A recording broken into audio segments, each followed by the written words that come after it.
Ito po ay patungkol po dito kay Paulo Pulong Duterte. Kumanta na itong si Paulo Pulong Duterte sa mga issues na ibinabato itong mga taga-tuwadcom na ito. Okay? So, pakinggan natin at i-react natin. Okay? So, wait muna. Ayan. Sana ba yun? Ayan. Ayan. Play. Dato ka at wala kang tinatago, ba't di ka magpa-drug test, di ba? To show to your constituents na malinis ka. And wag lang yung drug test lang ang tingnan ng taong bayan. Siyempre, titingnan din ninyo yung kapasidad ng kandidato at yung mga accomplishments niya while serving their constituents. Sir, any comment? Kumasa din si Attorney Meeks? Kung ano? Any comment po? Kumasa rin si Attorney Meeks sa drug test? Congrats. Di ba? Sir, pero ito... straightforward yung answer ni Congressman Paulo. Kung papasa si Nograles sa drug test, hindi congrats, di ba? Oh. Kayo kasi mga reporter, ang kukulit nyo eh. Hindi nyo ito ginawa to hit to the call of Ms. Nograles. Hindi naman kasi meron din siyang challenge sa Facebook. Actually, nagpa-drug test ako. Same dito rin. The day after nag-file Duda ako dyan sa Davao siguro yan. ako ng bill. Kasi baka i-demand Merciful Alferez, good morning. Ayan. Young Guns kaya inunahan ko na sila. Mga Young Guns, hinahamon kayo ni Paulo. Inunahan na kayo. Nagpa-drug test na po siya. How about kayo? Bakit takot kayong magpa-drug test? Bakit ang dami nyo pang mga hanash, ang dami nyo pang mga pasakalye? Dapat pumunta si VP Sara sa hearing bago kami magpa-drug test. Utot nyo. Magpa-drug test kayo kaagad. Takot kayo, no? Takot kayo sa hamon? Bakit kayo matatakot? Tapos inulit ni VP Inday. So, napag-usapan namin, naulitin ko na lang din. Sir, we believe this is the third time na... Yes, yung una, yung kay Trililing na hamon. Yung pag... Trililing. Ay, nako, Trililing. Bakit, Paulo, bakit hindi naman siguro Trillanes yung tinawag mo? Bakit Trililing talaga? Tingnan, ulitin natin, di ba? Trililing yung sinabi niya. VP Inday, so napag-usapan namin, naulitin ko na lang din. Sir, we believe this is the third time na... Yes, yung una, yung kay Trililing na hamon. Yung pag-file ng bill. Sir, ito, we understand, nagpala kayo ng bill nun, pero wala ni isa mang tumugon doon. Kahapon si Vice President challenge siya, hindi lang yung Young Guns, kundi lahat ng mga congressional candidate. What's your take on that po, sir? Yun nga. Di naman masama siguro kung magpa-drug test ka, di ba? Kung wala kang tinatago. Pero pag may tinatago ka, syempre... Kayo, mga Young Guns, kung wala kayong itinatago, magpa-drug test na kayo. Bakit ang dami nyo pang hamon-hamon dyan? Di ba? Si VP Sara at si Paulo Pulong Duterte, wala nang daming satsat. Nagpa-drug test ka agad. Di ba? Bakit? Maghihintay pa kayo ng 3 months? Natatakot ba kayo? Miss Butterfly, hello po. Bakit? Bakit mahirap bang magpa-drug test? Nagtatanong lang po ang taong bayan. Si Paulo at si VP Sara, nagpa-drug test ka agad. Dami nyo kasing mga pabula pa sa bibig niyo eh. Dami nyo pang paporma sa media. Ngayon, wala na. Huwag na kayong magpaligoy-ligoy pa. Magpa-drug test kayo.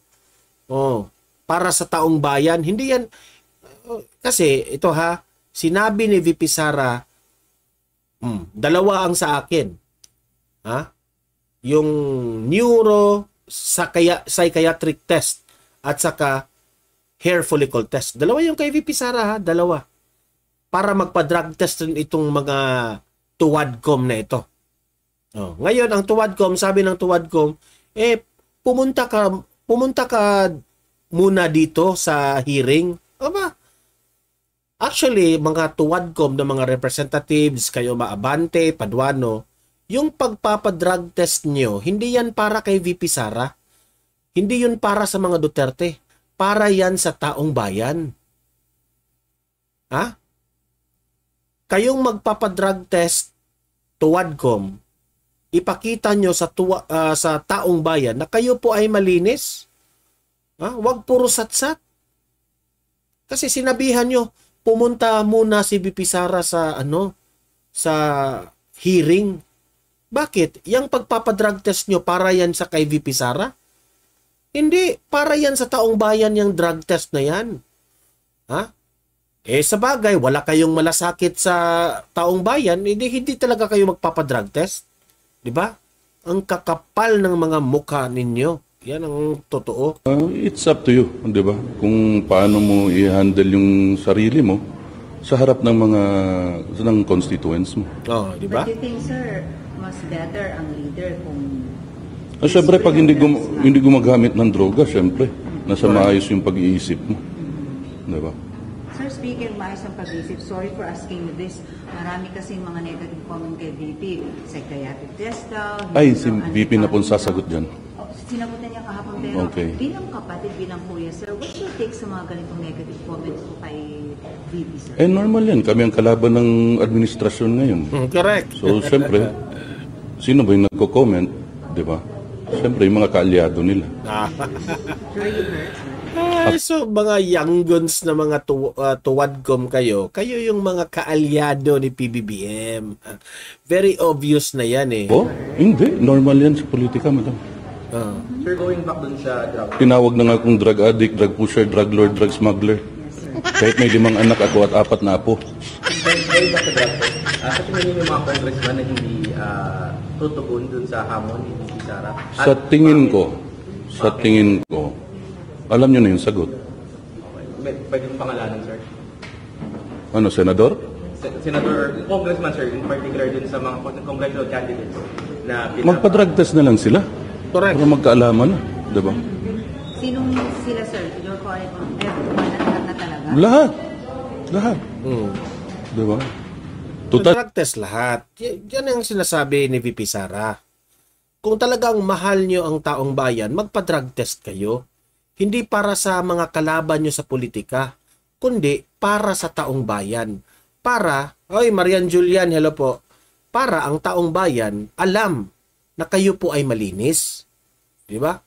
So ngayon, ang taong bayan po, kung hindi kayo magpapadrug test sa inyong constituents, para yan sa constituents ninyo,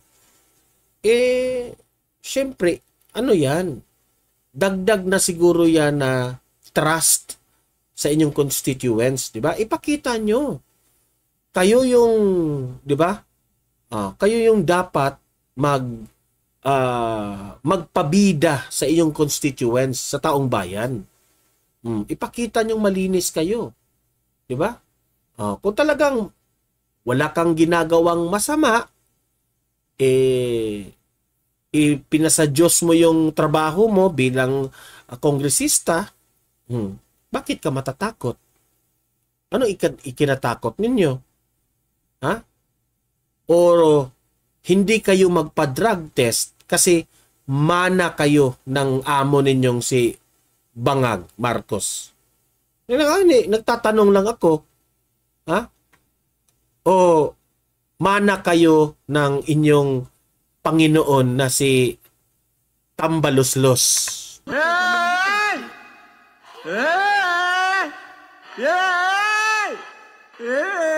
Magpa-drug test na kayo. Di ba? Wag nang daming satsat. Wag nang daming hamon. Imposible naman wala silang pera pang drug test. Correct. Sir, si PRRD, how is he po?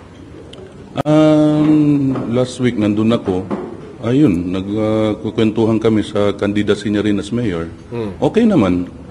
Kampanya raw siya, pero sinabihan nga namin na mga piling Oy, Bimbo Hernandez, hello po. Shout out po sa inyo. barangay na lang na hindi na pwede lahat ng barangay ng Davao, 182 barangays yun.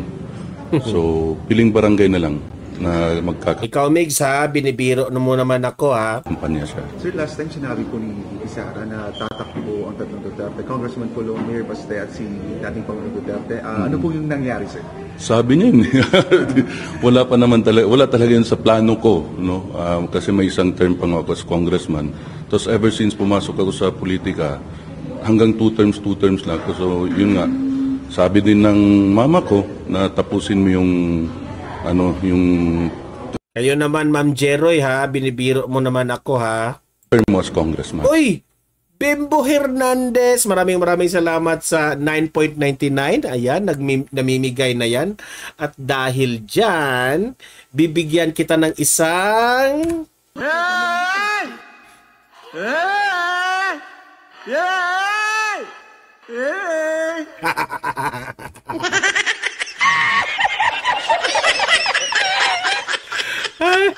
Maraming salamat, Bimbo Hernandez. Thank you.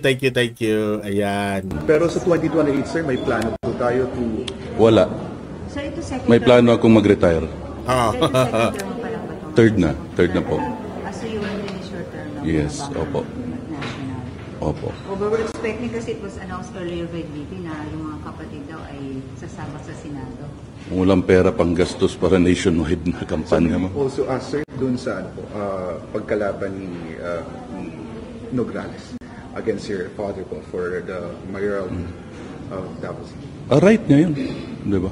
Kahit Diba? Sabi ni Pulong na they are very realistic. Alam nyo, ang mga Duterte are very realistic. Sinabihan siya na, Sir, bakit walang tumakbo na isa sa inyo bilang senador? Di ba? Kasi si VP Sara, Vice President. So, alam naman natin na inaabangan ng taong bayan na kahit isa lang sa mga Duterte ay tumakbong senador. Pero kahit isa, walang tumakbo. They are just very realistic. Sinabihan na walang pera eh. Ha? Yung mga Duterte, wala talagang pera sila. Yan ang hindi maiintindihan ng mga iilan natin na kababayan. Kasi, national yan eh. Yung pagtakbo ng Senado. You have to have yung malakas na partido. Okay? At dati na inanunsyo ni former President Duterte na ang PDP laban, wala talagang pera. Ang PDP laban, sa prinsipyo lang po nakasalalay. Yan kasi, lagi ko na yung sinasabi sa inyo, na itong bansa natin, hindi nabubuhay ng walang pera during the election. Di ba? Alam natin, yung iba dyan, namimigay talaga ng pera para lang manalo. Okay? Malaking gasto yan. Now, we need to consider na yung taong bayan, majority, mga mahihirap. Diba? Kung ang majority mahihirap, syempre, during the election, kung merong magbibigay sa kanila ng pera, itatanggapin talaga yan. Pwera na lang sa mga matatalino nating mga kababayan ay hindi talaga boboto. Hindi talaga sila makokontrol sa pera. Pero how about those people na nakokontrol sa pera during the election? Talagang advantage yung may pera. Mananalo talaga. Diba? So, yan, sabi ni Pulong Duterte, mahirap tayo dyan na tumakbong Senado kasi wala tayong pera. Isa pa dyan, mag-iikot yan buong bansa kung ikaw ay tatakbong Senado. Hindi yan madali ha, hindi yan madali. Gasto. Magasto talaga yan. Sa mga Duterte na tatakbo, kahit walang pera, alam natin yan, mananalo talaga yung mga Duterte. Kasi yung taong bayan, iboboto yan bilang prinsipyo. Pero still, pinili pa rin nila na hindi sila tumakbo. Kasi mahirap nga eh. Mag-iikot ka sa buong bansa. Kaya nga ako, medyo nalulungkot tayo kasi kahit isang Duterte, walang, 'di ba? Walang tumakbo bilang senador. So, sa tingin ko, kulang lang talaga sa ganyan, no? Ito lang yung masasabi ko. I hope sa 2028 election, sa mga mayayaman nating mga kababayan, yung mga malaking negosyante natin, if you think na okay lang sa inyo ang administrasyong Marcos, then go. Continue. Pero kung sa tingin ninyo, if you want total change, totoong pagbabago, you help the Dutertes. Yun lang ang panawagan ko sa mga malalaking businessmen. No. Kung tumulong kayo, huwag kayong humingi ng kapalit. Dahil po ang Duterte na PDP, susuklian ka ng magandang serbisyo. Look at what happened ngayon. Sa administrasyong Marcos, nagrereklamo tayo. Gutom na yung taong bayan. Sobrang mahal yung mga bilihin. Problema ba natin sa kriminalidad? Ang daming mga nawawalang tao. Problema natin sa droga. Problema pa natin dyan sa West Philippine Sea na lumala. Dahil binoto natin, nabudol po tayo sa isang tao na walang utang na loob. Na buong akala natin, ipagpatuloy po ang mga magagandang nagawa ng Duterte administration pero wala. Kaya nga, lesson learned sa atin eh. Kung alam natin na nangangailangan po tayo ng mga Duterte sa Senado, sana naman yung mga mayayaman tulungan natin. 'Di ba? Mag-donate kayo sa PDP laban. Yun lang ang sa akin kasi kawawa tayo eh. Kung 'di ba? Bago lang tayo nagba-vlog. Yung update po ni Sas Rogando patungkol kay Martin Romualdez, yung heavy luggage na 'yan, 'di ba? Kung gusto niyo yung mga ganyang mga politicians, patuloy tayo sa kahirapan. Di ba? Sino naman pwedeng lumaban kay Mayor Rudy? Kahit sir, binigyan siya ng posisyon before and maganda yung naging isa pa. Buti na tatandaan ko. Di ba may bagyo? Ayoko ngang basahin o ayoko ngang panuurin yung mga kababayan nating binabagyo kasi parang dinudurog yung puso ko kapag tingnan ko eh. Nasasaktan po ako.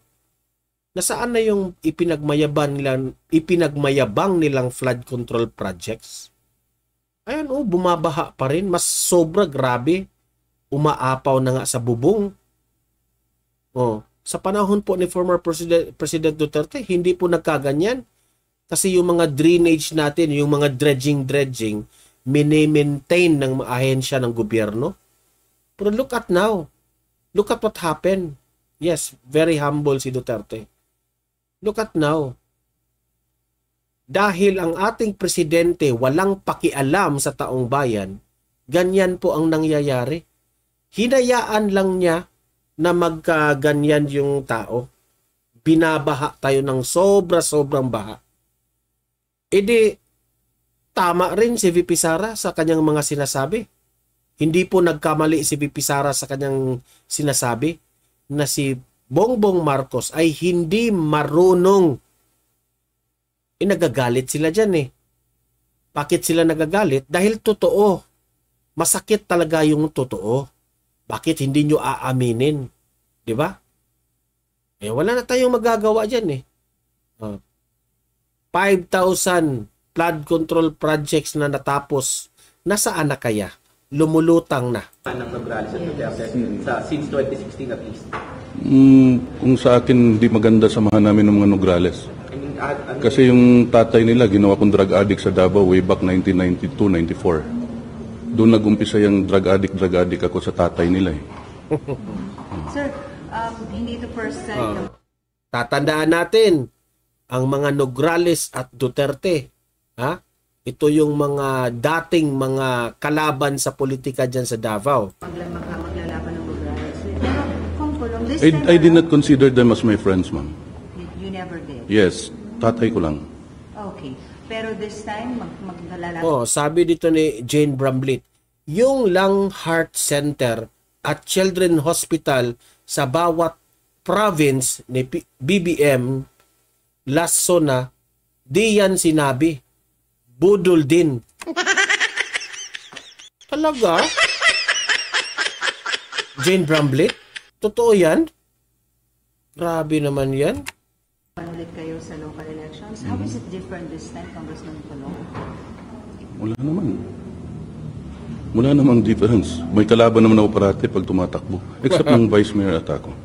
Pero as far as you know, sir, Davao City po is very satisfied pa sa pamamahala po ng mga Duterte. Ang makakasagot niyan yung mga tiga Davao. Correct. Pero meron bang bagong gagawin strategy ang mga Duterte ngayon? Or you still... Same lang, ma'am, mga ngampanya. Ngayon nga sabi ko, wala kaming ayuda. Di gaya sa kanila ngayon. Wala kang ayuda, Paulo. Hindi ka binigyan kasi kalaban ka ni Martin Romualdez. Ha? Hindi ka binigyan? Wala siyang ayuda.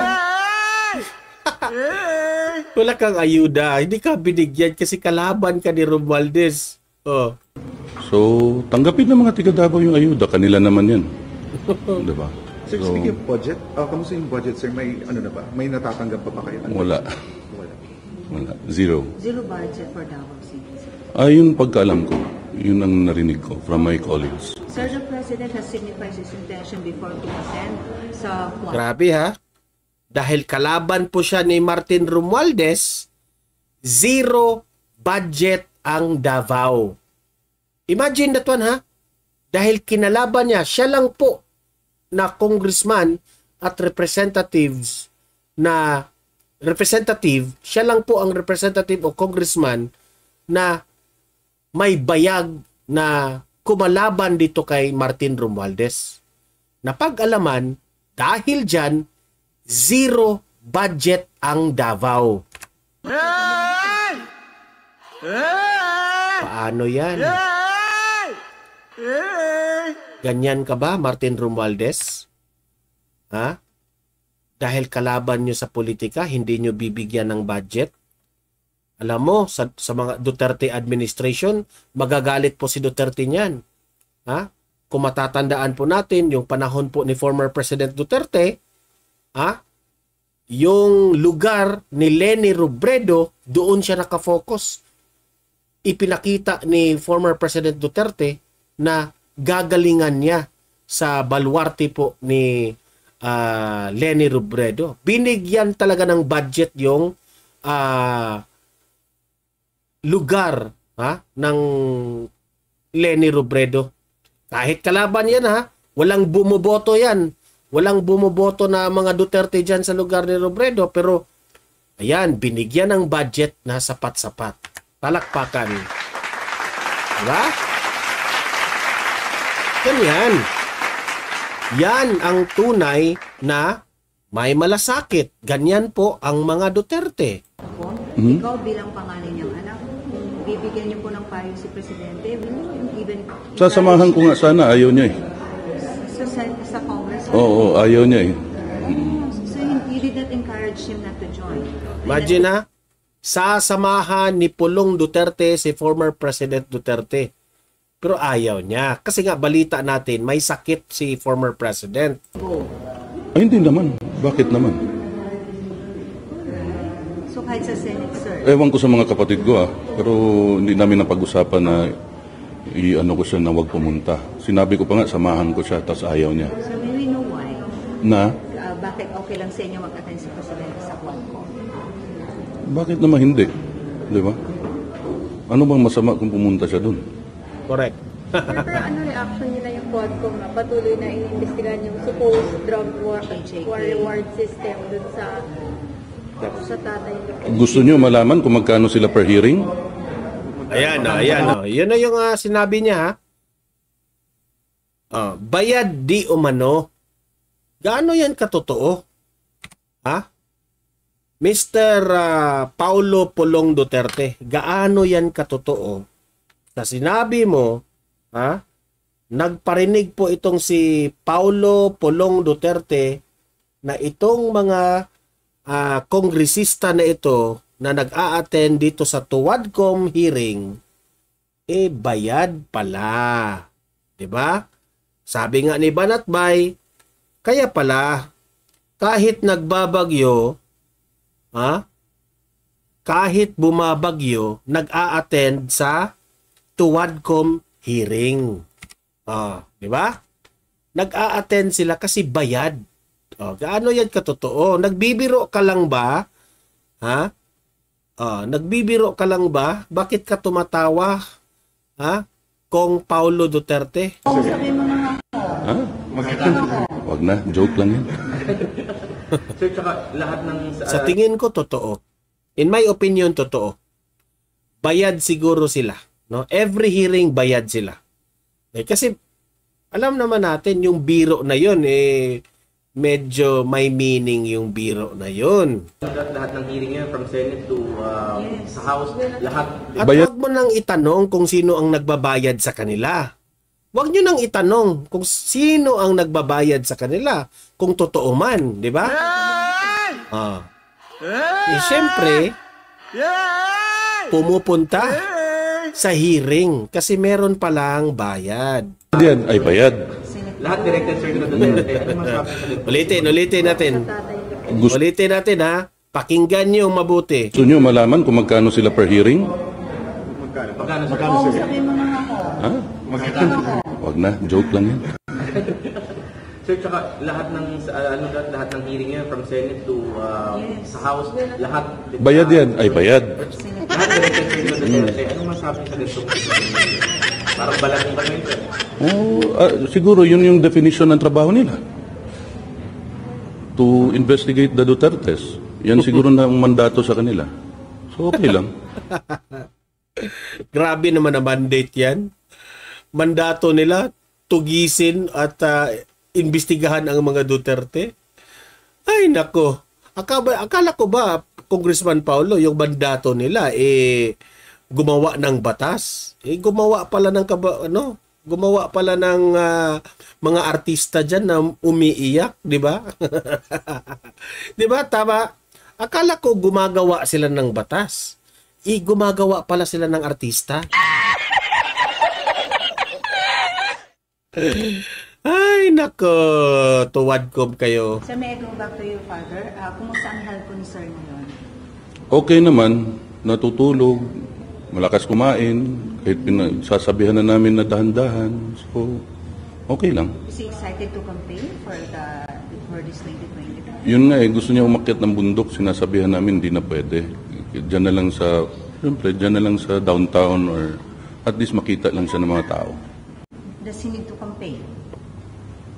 Siguro naman. Grabe si Duterte, no? Si Tatay Digong natin. Gusto talagang umakyat sa bundok. Alam ko naman kung ano yung layunin niya pag akyat ng bundok. Gusto niya makita ang sitwasyon sa mga bundok ng Davao. Ganyan kamahal ni former President Duterte ang ating taong bayan. Diba? Palakpakan. Alam nyo,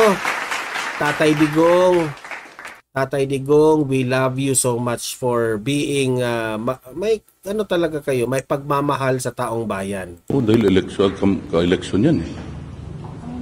Pero, Lugi kami kung di siya mangangampanya. Pwede mag-relax ang Duterte ngayon, I mean, talagang kailangan din kayong sumabay sa pagdating sa kampanya. Nangangampanya naman din talaga kami, ma'am, every election. Kung merong, sorry for asking this, kung merong dehado kayo, saan kayo dehado ngayon? Sa buhok. O sa pera? Siyempre. Sir, all out po ngayon si VP Sara against the Marcos administration, pagsasalita niya. Sa tingin niyo, saan galing yung hugot niya ni Vicky Sara? Nasa Hindi namin yan napag-uusapan. Ngayon, napag-usapan namin, wala lang raw powder pati lip gloss. Galit siya. Okay? Maraming salamat. So we'll wait. The result will come out after 2 weeks. Yes, 2 weeks pa po. Sir, pahabol. Baka may message kayo sa mga sa mga congressman na or officials na Ito na. Mensahe sa mga tuwadkom. Makinig. bumabati ko sa inyo and of course challenge din dito sa for the record lang. Wala naman ako message sa kanila. Kumain kayo na maayos. Are you not challenging them to also undergo drug test as corporate? Kaya nang sabi ko, ma'am, siyempre duty nila yon as candidates, di ba? Para sa mga constituents nila, para malaman ng constituents nila. Uy! Lodi Bacol. Ayan, si Lodi Bacol. Maraming salamat sa $20. Ayan, ang galing. Maraming salamat, Lodi Bacol, ha. Maraming salamat sa lumiliwanag po ng ating chat box. At dahil dyan, Lodi Bacol, meron kang...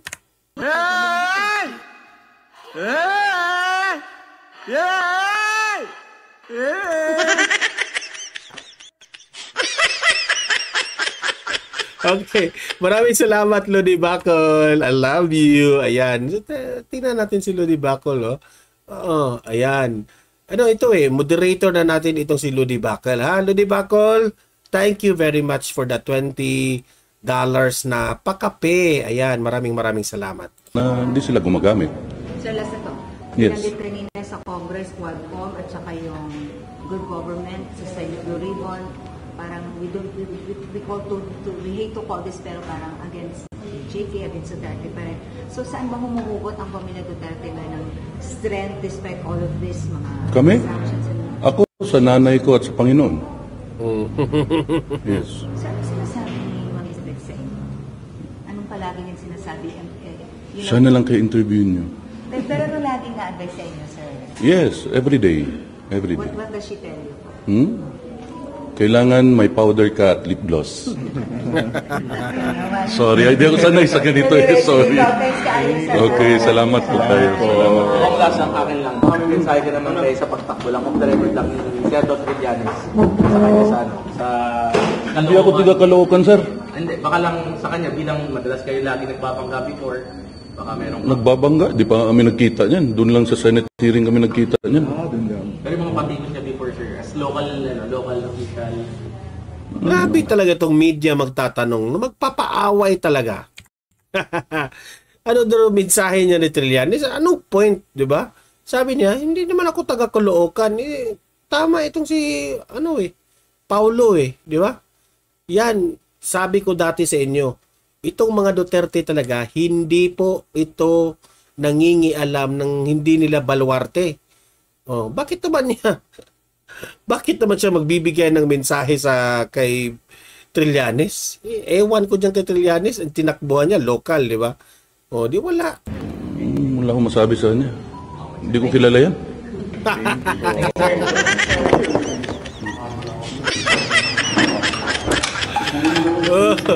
Trillanes, hindi ka kilala ni Pulong Duterte, Trillanes.